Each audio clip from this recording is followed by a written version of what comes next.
last week, Donald Trump tried to pull off one of the biggest cons of his campaign yet. He tried to convince everyone that he wasn't the one who started the birther movement, and that, in fact, it was actually Hillary Clinton's fault. Remember, questioning the legitimacy of the first black president was the centerpiece of Donald Trump's political career. It's the thing that made him popular with GOP voters, but during this campaign season, he's refused to discuss the issue at all. And that came to a head on Friday when Trump once again played the media by teasing a big announcement on the birther issue. And the media gamely went along, standing by for an announcement that even they knew was total BS. A remarkable moment in the history of presidential politics. We believe a presidential candidate is about to stage a grand event in a hotel ballroom to essentially declare the sky is blue, water is wet, and the sun rises in the east. We think that Donald Trump might say that he now thinks that President Obama was born in the United States of America. But we don't know. We don't know. We don't know. Nice hotel.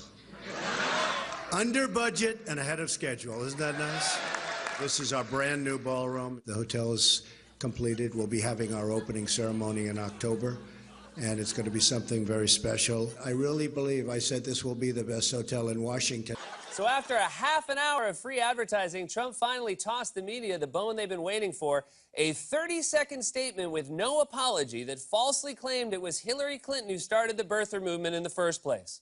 Hillary Clinton and her campaign of 2008 started the birther controversy. I finished it. I finished it. You know what I mean. President Barack Obama was born in the United States, period. Obama was born in the United States, period. You, exclamation point. You don't get to peddle racist rhetoric for 5 years and decide when it's over. We decide when it's over. And it's certainly not over after a 30-second statement in the middle of a hotel commercial. Also, the Travelocity gnome said all Mexicans aren't rapists, so that's over now, too. And Trump isn't exactly being shy about how he's manipulating the media either. In fact, he's bragging about it. After the event, he actually retweeted an article headlined, "Donald Trump's birther event is the greatest trick he's ever pulled." And that's basically what this entire birther saga is, another trick by Donald Trump. Because now, Trump and his campaign are trying to trick people into thinking that Trump stopped his birther rhetoric after 2011, a claim Chris Christie made yesterday, even after being directly contradicted.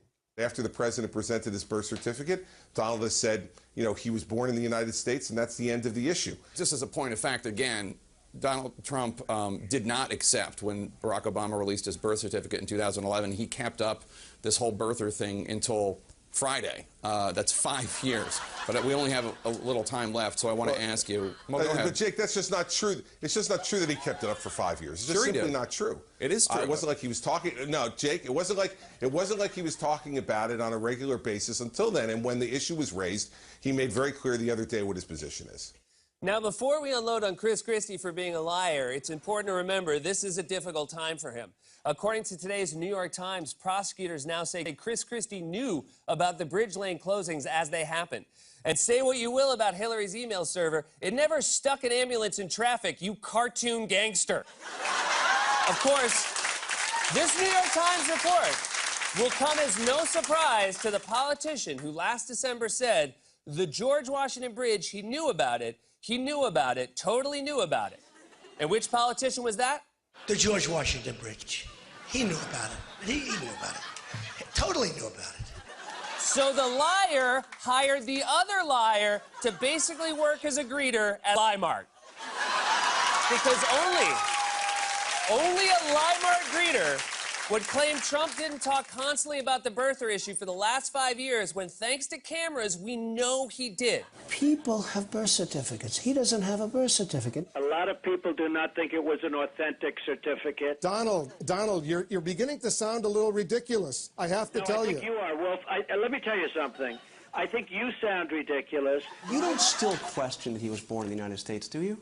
I have no idea. You know, some people say that was not his birth certificate. The president should come clean. But he is a citizen. He produced that long-form birth cert. Well, a lot of people don't agree with you, and a lot of people feel it wasn't a proper certificate. Whether or not that was a real certificate, because a lot of people question it, I certainly question it. Now all we have to do is find out whether or not it was real.